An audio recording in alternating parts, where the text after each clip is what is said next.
Are you looking for an RPG with tarot cards, Victorian steampunk influences, mystical creatures, and a cult shrouded in mystery? If so, you have very specific taste, but also, I sure have a game for you. This is Sovereign Syndicate from Crimson Herring Studios. Before we try our luck with the tarot deck, head on over to patreon.com/idreamofindiegames to become a member of our indie gaming family. In addition to netting yourself fantastical perks like early and ad-free content, an exclusive podcast, and more, you'll also discover the greatest little indie gaming community this side of the internet in our Discord. Who knows, you might also find your next favorite indie game in the process. But enough gushing about our community, let's get back to the game. First and foremost, Sovereign Syndicate does deal with some heavy and mature topics, including, but not limited to, gambling, murder, death, suicide, abuse, opium dens, drug use, sexual themes, and brothels,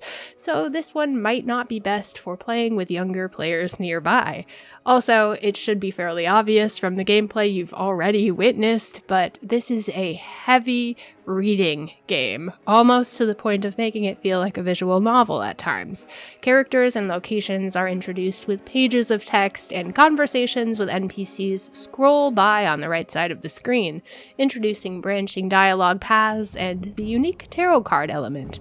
We'll get into that a bit later, but if you're more of an action or strategy fan when it comes to RPGs, this game isn't going to check either of those boxes for you. Whether you're playing on keyboard and mouse or controller, expect the majority of your excitement to come from the story. So, you're probably wondering how all of those elements I mentioned in the introduction come together to form a single coherent gaming experience. Well, Sovereign Syndicate introduces 3 main storylines, all of which intertwine.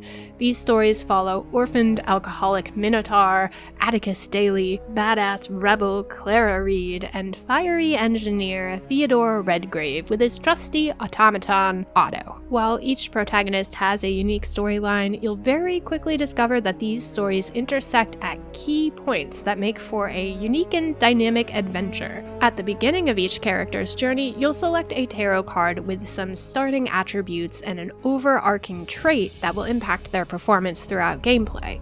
Instead of rolling dice or entering into combat to upgrade your character's skills and stats, they'll be upgraded through conversation choices and the tarot card system.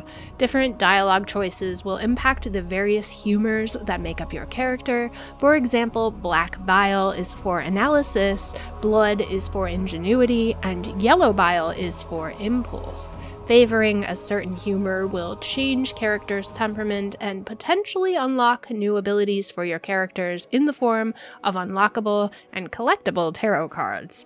This also means that some conversation paths will initially be blocked off until you earn those particular skills. Some encounters will have a skill check that is performed by drawing a numbered tarot card. Tarot cards in these decks are numbered from 1 to 14, with the additional option of drawing the Fool, which is an automatic fail, or the World, which is an automatic success. You also have a hope meter to manage for each character, which will increase or decrease based on the items you find and interactions you have.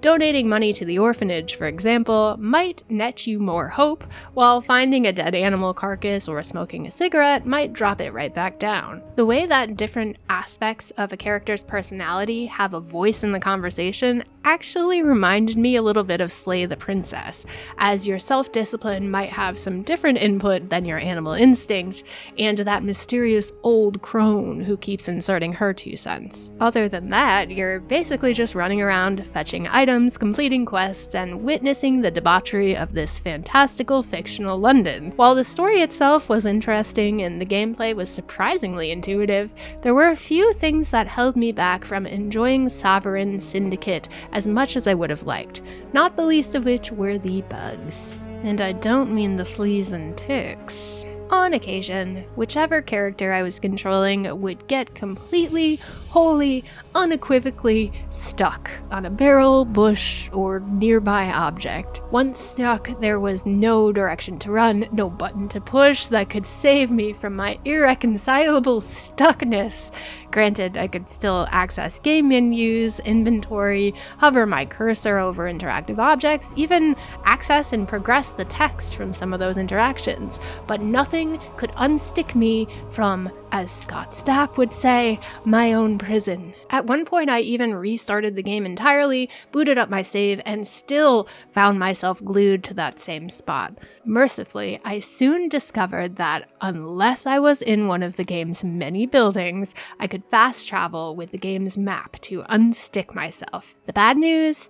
You cannot access the map within a building, rendering you with no other option but to load up your last save and hope that it was prior to the adhesive demise. This bug is frustrating to say the least, and really took me out of any immersion the game had worked so hard to build up through the story, visuals, and audio. The other peculiar quirk I found during my time with Sovereign Syndicate is that after a while, you start to get duplicate options in the dialogue choices.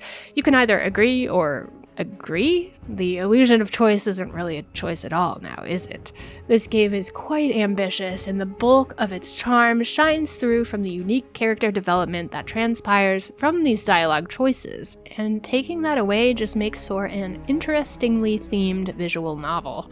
Granted, this did not happen every time, and it may have something to do with the tarot card I chose and how I opted to upgrade my character, but I did wonder why it happened at all. Other than these flaws, Sovereign Syndicate is a lovely game to look at.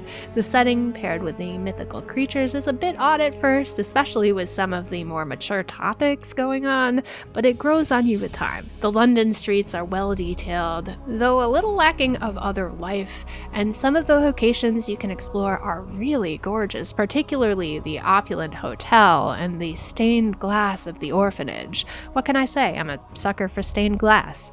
There are also some really nice character portrait art that aids your imagination in bringing these characters to life, especially since the game does not include any voice acting to do the job for you. I'm honestly kind of relieved about the lack of voice acting, as it can sometimes drag a game down when it's done on a budget or thrown in as an afterthought. The soundtrack feels appropriate to the time period, with lush strings and some gorgeous piano accompaniment.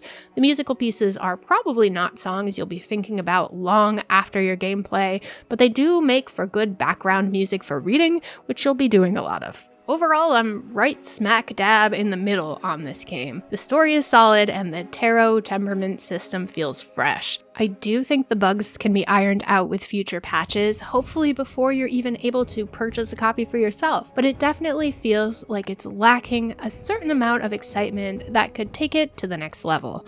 I know this is not an action RPG, and the events of the story are meant to unfold and entwine at a bit of a slower pace, but that pacing felt like it was a little off for me. Some chapters felt drawn out, while others were over in the blink of an eye. If you're into RPGs without the action and combat, and you're willing to wait on a few bug fixes and put in your reading hours, I'll say give this one a go. This development team is onto some really cool concepts, but the gameplay isn't quite there yet for me.